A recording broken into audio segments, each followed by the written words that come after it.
dan Peron 2. Dan bahkan penjualan mobil nasional mereka dikuasai oleh pabrikan-pabrikan lokal, oleh mobil nasional. 60% pangsa mobil itu dikuasai Peron 2 dan Proton ini. Tidak bisa dipungkiri bahwa negara tetangga kita dalam mengangkat makanan tradisionalnya itu memang begitu sangat luar biasa.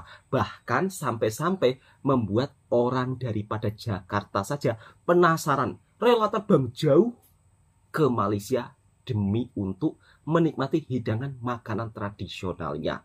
Dalam segi mempopulerkan makanan tradisionalnya, Malaysia memang juaranya. Di antara salah satunya adalah nasi lemaknya yang begitu sangat populer bagi para pelancong yang datang ke Malaysia. Ingat nasi lemak, pastinya akan ingat Malaysia. Oke, sahabat-sahabatku semua, Assalamualaikum warahmatullahi wabarakatuh. Apa kabarnya sahabatku semua? Selain makanan tradisionalnya, Malaysia juga begitu sangat-sangat terkenal dengan mobil nasionalnya. Salah satunya diantaranya adalah Proton Pro 2. Kapan ya kira-kira Indonesia punya mobil nasional? Selain mobil nasional, destinasi pelancongan di Malaysia memang begitu sangat banyak. Sehingga para pelancong pun ketika datang ke Malaysia, maka akan dibuat sangat kagum dari segi kenyamanan hingga sudut pandang kotanya yang nan indah. Oke sahabat-sahabatku semua, langsung kita reaction. Inilah makanan Malaysia yang begitu sangat populer bagi para pelancong yang datang ke Malaysia. Bahkan orang Jakarta saja dibuat penasaran dengan makanan tradisional Malaysia. Kita hari ini mau cobain nasi lemak Melayu, khas Melayu banget. Aku boleh tak pakai bahasa Indonesia? Ngerti tak? Jadi aku pesan nasi lemak, telur tartar, sama juga aku mau. Memang di sini juga ada guys, yang kita semua tunggu-tunggu. Nasi lemak dan tidak pakai tangan. Ini crunchy banget guys. Aromanya itu loh. Gimana mbak aromanya? Enak pastinya. Apalagi kalau sarapan pagi. Sedap banget, sedap gila. Ayamnya gurih banget.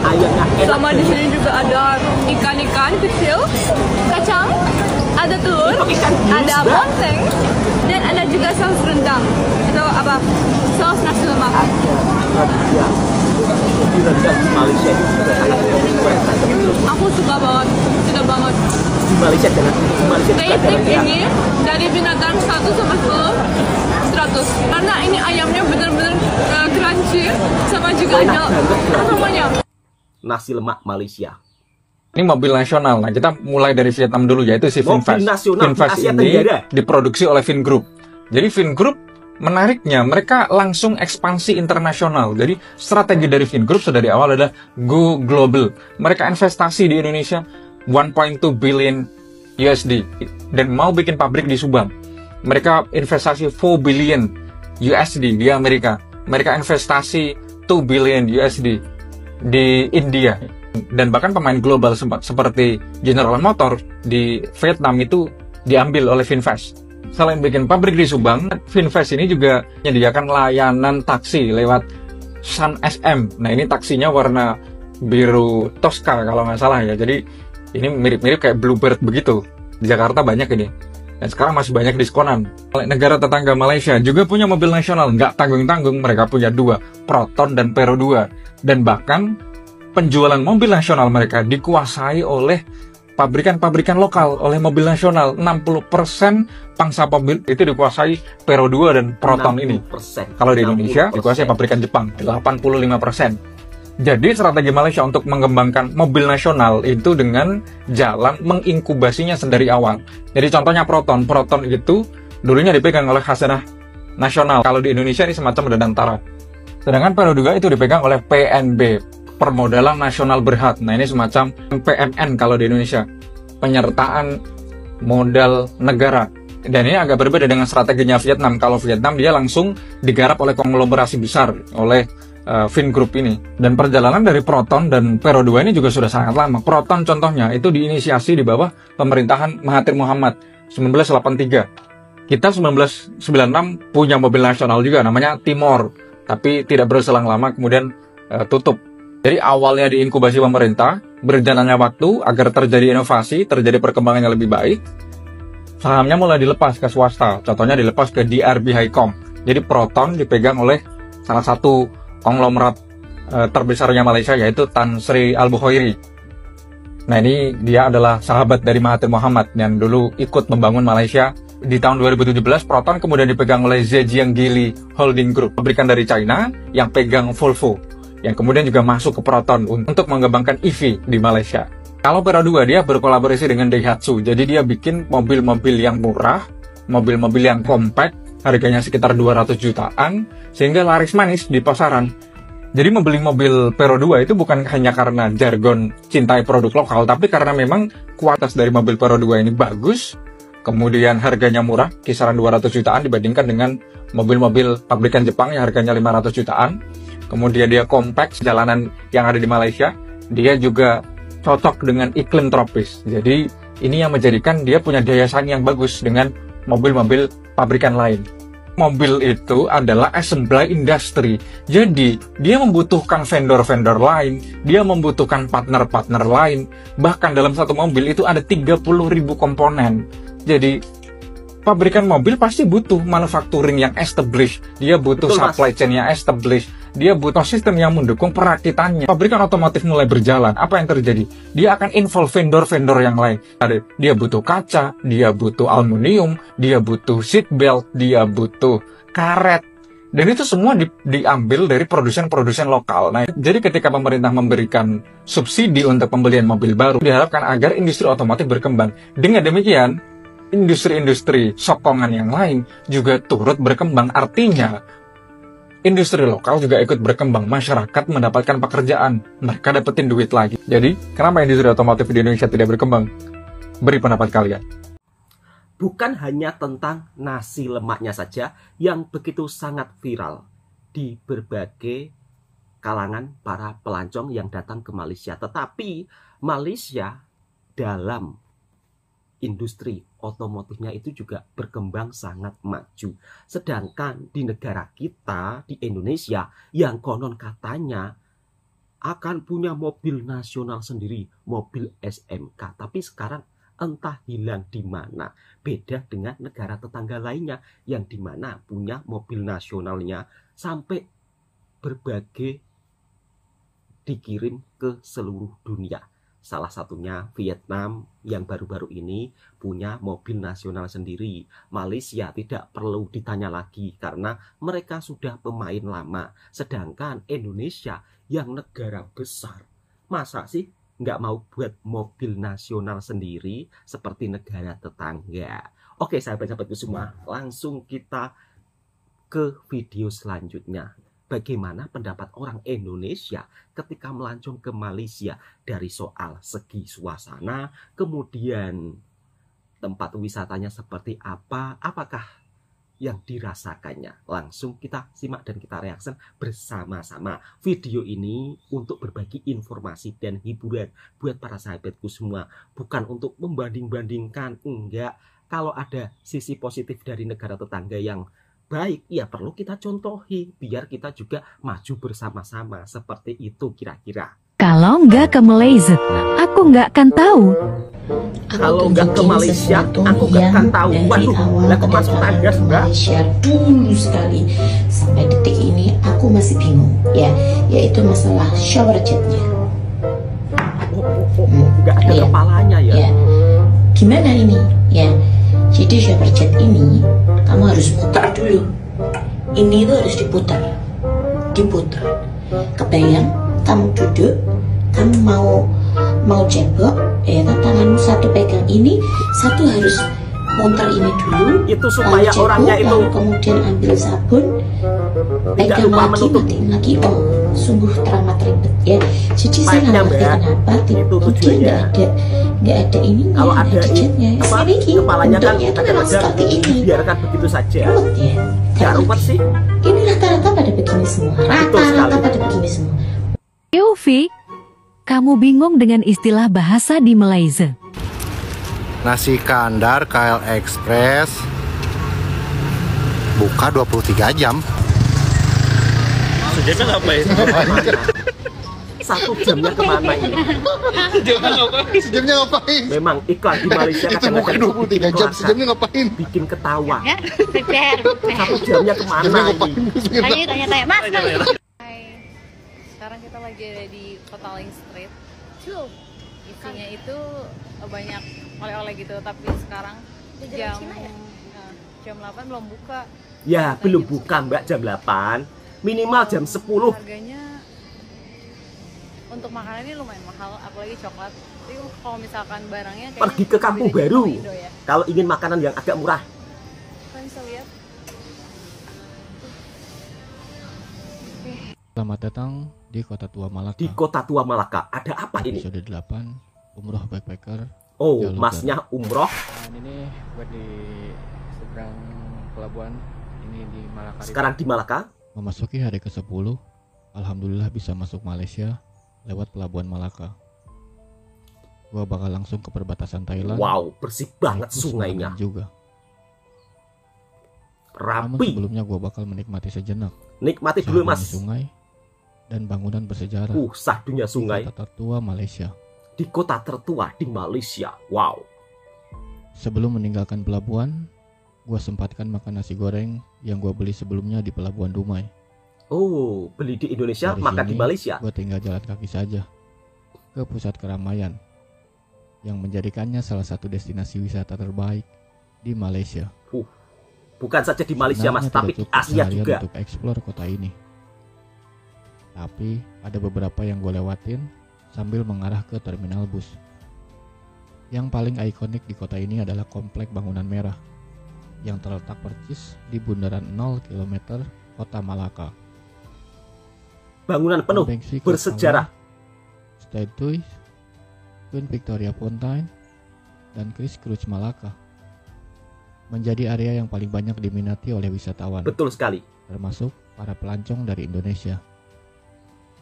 Ada lagi Jongkar Street yang selalu ramai ketika sore tiba hingga tengah malam.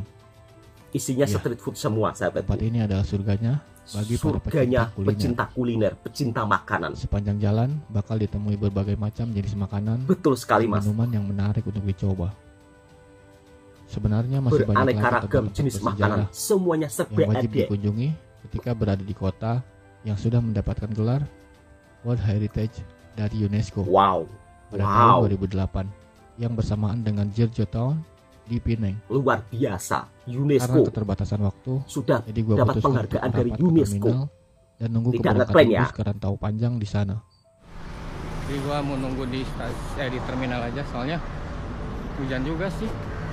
Juga biar lebih santai. Katanya sih belum ke Malaysia kalau belum coba nasi kandar kan. Nah sini gue rekomendasiin tempat nasi kandar yang enak di Kuala Lumpur. Yang pertama ada Hamzah Cafe. Lokasinya di daerah Bukit Bintang di samping gedung Star Hill. Jujurnya kita nemuinnya tuh random banget pas lagi jalan ke Mall Pavilion, gak sengaja ketemu. Tapi ternyata enak banget loh. Kalian wajib coba ya roti canainya. Yang kedua ada nasi kandar Hamedia. Nah ini wajib banget kalian coba ini karena nasi kandar tertua di Malaysia katanya. Berdirinya sejak tahun 1907. Kita cobain beberapa menu mulai dari nasi kandarnya, mie magi, dan sotong viral. Semuanya enak-enak. Lokasinya juga ada di Bukit Bintang ya. Kalau menurut kalian, rekomendasi nasi kandar di mana lagi nih wajib kita cobain? Share ya di kolom komentar. Kalau kalian lagi di Malaka, wajib cobain kuliner ini guys. Bumbunya super medor dan sedap banget. Asam pedas. Cari review di Google terus asam pedas saja bikin penasaran orang Jakarta loh. Selalu rame nih di Melaka. Asam pedas klepot. Asam pedas klepot. Ini sih tempatnya seru ya. Tempatnya juga cukup. Tempatnya seru. Ya, di dalamnya kayak gini tapi sih lebih seruan di luar ya. Cukup. Ya Mas, enak di luar. Kayaknya warna nyaman. Suka makan di sini juga ya kalau gue lihat-lihat. Ini daftar harganya lo tinggal screenshot aja nih. Ini gue sama teman-teman gue nih, hai Cak. Iren. Memang cocok untuk nongkrong bersama-sama. Menu-menu yang klepot ya. Bikin apa Paci? Roti John. Roti John, salah satu roti yang sangat viral. Roti canai. Nah ini kita orang makan di sini nih. Ini otak-otaknya Malaysia nih, otak-otaknya Malaka nih. Warnanya merah. Warnanya memang merah Mas. Kalau otak-otak di Malaysia itu. Ini pesen nasi goreng ayam, klepot yang ikan. Tuh kayaknya sih bumbunya medok banget ya. Wah medok banget Mas, enak itu bumbunya kental. Bener-bener telur. Ini klepot yang udah enggak lah. Wow. Wow. Nah, kita juga pesan roti john. Memang benar-benar super nyami. Lu lihat sendiri tuh, ini tuh telur ikan. Ini khas Melaka, sahabatku semua. Mayong. Telur manyung asam pedas klepot. Wow. Tuh. Tapi kayaknya enak sih ini. Ini karena kita udah makan di hotel tadi, jadi sharing aja nih klepotnya. Sharing lebih enak, Mas. Kita pesan yang pari nih. Tuh. Wow. Pedok. Sama ini nih, telur ikan. Wow, telur ikan. Asam pedasnya ini enak banget guys. Enak Bumbunya banget. benar-benar medot dan sedap banget. Favorit gua asam pedas yang telur ikan mayongnya nih. Catat guys, namanya asam pedas klepot. Lokasi lengkapnya kalian tinggal screenshot aja ya. Ini nih, salah satu kuliner legend yang wajib kalian coba kalau lagi di Malaka. Lihat, kuliner legend aja yang datang tuh sampai kagak berhenti. Jadi lokasinya itu hampir 1.600 km dari Jakarta nih. Jadi harus naik pesawat dari ya guys. Jakarta dari terminal ke Melaka. Suta, kita naik maskapai Malaysia Airlines dan ini lumayan dapat meals on board yang cukup bikin kenyang. Landing di KL Airport, kita langsung naik Elf ke Malaka sekitar 2 jam lebih dan langsung menuju ke Jongkar 88. Tempatnya sih agak panas dan gak ber-AC ya, tapi yang datang tuh kagak berhenti guys. Dan gue lihat-lihat kayaknya turis ya yang pada kesini. Nih daftar harganya banyak ya guys. Turis yang datang asam ke laksa yang katanya best seller sama Malaysia demi untuk makanan. Ini ada kacang merahnya dan menurut gue es cendol di Malaysia ya. sangat ada viral juga dari santannya. Nah laksanya ini juga gurih seger tapi agak terlalu kecut ya menurut gue. Tekstur mie-nya juga kenyal chewy gitu. Oh ya ini halal ya guys. Terus kalau kesini jangan lupa pesan fish cake-nya mereka juga nih. Nah ini nama tempatnya Jongkar 88. Kalian ada yang pernah begitu cobain? Viral. Kalau lagi di Malaka, lu wajib ke Riverside pas malam. Tuh, ini sungainya begitu sangat gini ya. Wow. Terus di sini juga ada banyak kafe seperti buat di Eropa. chill atau mau dinner juga bisa. Ini kita mampir di salah satu kafe di sini namanya Nebula Cafe. Kita pesen aneka menu makan tengah kayak pizza, calamari, pasta, sama ini nih. Gue pesen segala jenis makanan ada yang semuanya. Pas datang agak kaget sih gue. Wow. Banget, guys. Untuk rasa menurut gue sih standar aja ya. Tapi memang experience makan di sini sih cukup menyenangkan ya. Bisa sambil liatin perahu lewat dengan view gemerlapnya sungai kayak gini. Kalau ke Malaka, view gemerlapnya sungai set ini di malam hari ya guys. Surganya kuliner yang ada di Ipoh dan kalian wajib datang ke sini. Buat kalian orang Malaysia ataupun orang Indonesia yang datang ke Malaysia, jangan lupa ya mampir ke Ipoh. Ternyata makanan dan kulineran yang ada di Ipoh itu juga enak-enak loh. Kali ini gue lagi datang ke restoran New Hollywood yang ada di Ipoh. Jadi restoran ini tuh semacam hawker centernya gitu. Untuk di dalamnya itu banyak stall-stall makanan. Jadi kalau misalnya kalian pengen makan apa, kalian langsung datengin aja stallnya dan langsung payment. Kalian bisa lihat sendiri kan, ini tuh makanannya banyak banget. Ada dimsum, kue tiaw goreng. Dan yang terkenal di sini adalah cakwenya. Tapi sayangnya pas gue datang itu cakwenya tuh udah kehabisan. Nah jadilah gue pesen yang lain. Yang gue order ada cili pan mie, berbagai macam gorengan seperti ini. Banyak banget pilihannya. Udah gitu cicong fan yang ada di sini tuh enak banget loh. Dan juga kue tiaw gorengnya. Jangan lupa ya kalau misalnya kalian datang ke sini cobain. So far makanan-makanan yang gue order itu tuh nggak ada yang fail. Oh iya jangan khawatir untuk makanan-makanan di sini pastinya halal. Jadi buat kalian yang pengen ke Ipoh jangan lupa mampir ke sini. Mungkin tempat ini bisa jadi rekomendasi kalian kalau misalnya kalian ke Ipoh bingung mau makan apa. Oh iya satu lagi yang gue saranin buat kalian tuh datang dari pagi ya. Karena tempat ini tuh udah dibuka dari jam 6 pagi. Jangan lupa share dan kasih tahu gue ya kalau misalnya kalian udah kesini. See you, bye bye. Halo guys, aku sekarang lagi ada di event jemputan makan. Caranya itu jelajah cita rasa Mas Dimas Samudria, artis Indonesia yang bolak-balik ke Malaysia. Makanannya banyak banget guys. Jadi cita rasa yang memang makanan khas Malaysia semuanya ada di sini dari ujung sana. Makanan khas Malaysia. Ujung sana. Ada basimbo. Ada apa aja mas? Pining. Di bagian makanan pining. Wow dari sini. Wow. Untuk seafoodnya banyak banget di sini. Seafoodnya ada di bagian sini. Bisa dipilih. Seafoodnya. Nasinya ada sebelah sini. Sampai ke ujung ya. Wow. Sayuran, tumis, ada roti. Mas Dimas Samudria pasti bingung. Banyak pilihan. Aneka ragam jenis makanan. Pilih yang mana dulu ya? Aneka macam buah juga guys. Pilih yang mana dulu mas? Ayo pilih. Pasti bingung kan? Banyak pilihan. Ada salmon juga. Wow. Wow. Rojak. Oke, kita coba ya. Pertama chicken rice, guys. Chicken rice. Gimana, Mas? Rasanya, Mas? Komentar, Mas. Chicken rice. Bubur seafoodnya ini chicken nugget sama onion ring. Bagaimana, Mas? Enak atau tidak? Wow. Nyap. Rujak. Mas Bima Samudra pasti ya.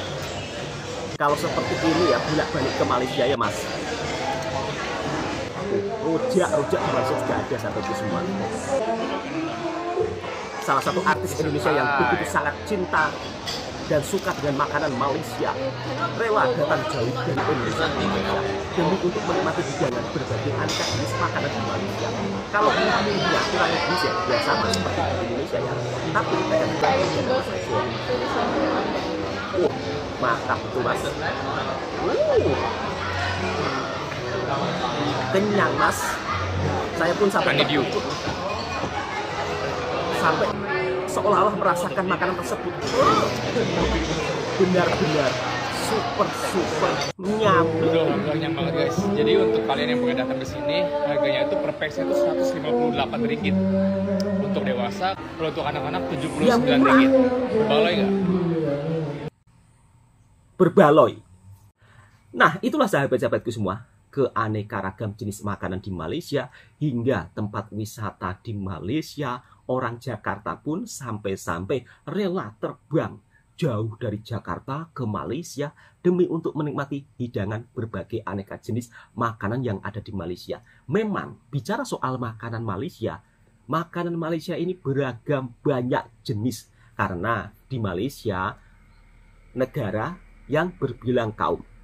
Bangsa Cina, bangsa India, bangsa Melayu. Perpaduan tersebut menghasilkan budaya yang begitu sangat kaya dan hingga makanannya yang sangat banyak beraneka ragam. Asam pedas, makanan tradisional Melayu Malaysia, nasi lemak, kemudian Chinese food halal pun juga ada, sahabatku semua. Jadi nggak perlu khawatir bab soal makanan di Malaysia. Bahkan artis Indonesia, Mas Bima Samudra saja, sampai-sampai dibuat penasaran dengan makanan Malaysia hingga sering bolak-balik ke Malaysia. Oke, cukup sekian. Mudah-mudahan video ini juga bisa memberikan informasi dan hiburan buat para sahabatku semua yang suka dengan videonya Bang Tohari Hasan Mersing. Silahkan tekan tombol merahnya, subscribe, like, komen, dan bagikan ke sahabat Anda semuanya. Assalamualaikum warahmatullahi wabarakatuh.